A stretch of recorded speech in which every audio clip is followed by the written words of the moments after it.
আমাদের ভাষায় সফলতা এক জিনিস, আল্লাহর ভাষায় সফলতা ভিন্ন জিনিস। আমরা মনে করি দুনিয়া কামানো, দুনিয়া পাওয়া এটা সফলতা।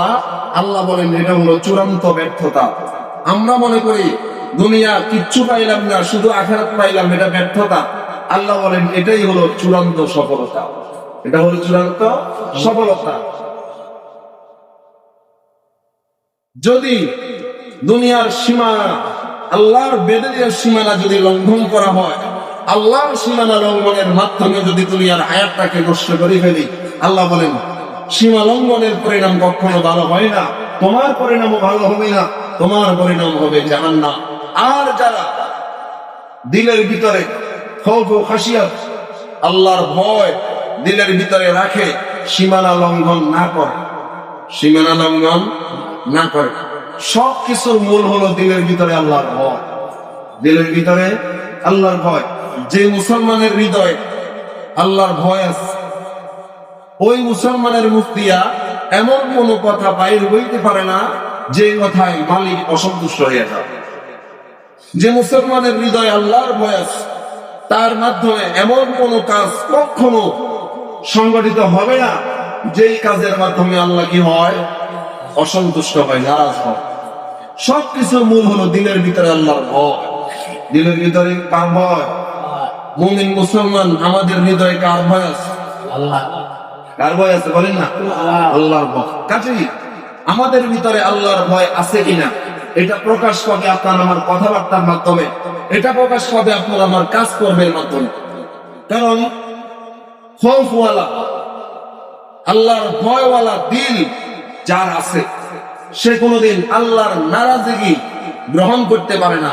সে সব সময় আল্লাহর পছন্দনীয় বান্দা হওয়ার ফিকির করবে। সব সময় আল্লাহর পছন্দনীয় হওয়ার কি করবে? ফিকির করবে।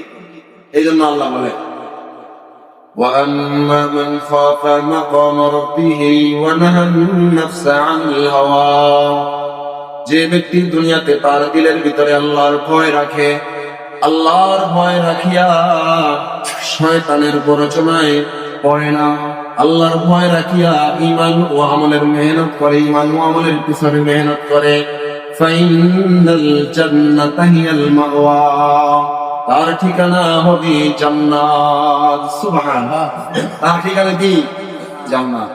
কিতাবের ভিতরে এসেছে এক আল্লাহর বান্দা ইন্তেকালের পূর্বে যার দিলের ভিতরে যাররা পরিমাণ আল্লাহর ভয়,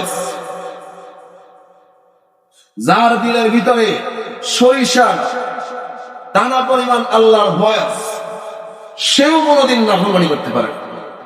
সেও কোনোদিন কি নাফরমানি করতে পারে না। নাফরমানিটা করবে কোথায়? যেখানেই নাফরমানি করতে যাবে সেখানেই কি আছে? আল্লাহ। বুঝতে পারলাম না? সেখানেই কি আছে? আল্লাহ। আমরা দুনিয়ার মানুষ চাকরি করে, উপরস্থ যেমন কর্মচারী আসে, নিজের থেকে উপরের লেভেলের কর্মকর্তার সামনে আমরা ভয় পাই, যেন আমাদের কি ধরতে না পারে, দোষ ধরতে না পারে, ভুল ধরতে না পারে। দোকানের কর্মচারী মালিককে ভয় পায়, যেন মালিক কি ধরতে না পারে, ভুল ধরতে না পারে। বলেন তো দেখি, আমাদের সকলের মালিক একজন, তিনি কে? আল্লাহ।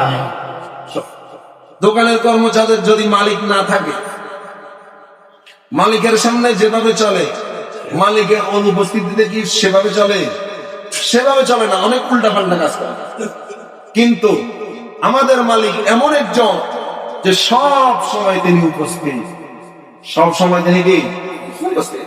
আল্লাহ বলেন তুমি দুইজন আছো, তোমরা মনে করিও না তোমরা দুইজন, তোমাদের সাথে তৃতীয় একজন আছেন, তিনি হলেন আল্লাহ, তিনি হলেন আল্লাহ। তিনজন আছো, মনে করিও না তিনজন, চতুর্থ একজন আছেন, তিনি কে? চারজনের সাথে পঞ্চম একজন আছেন, তিনি কে? আল্লাহ।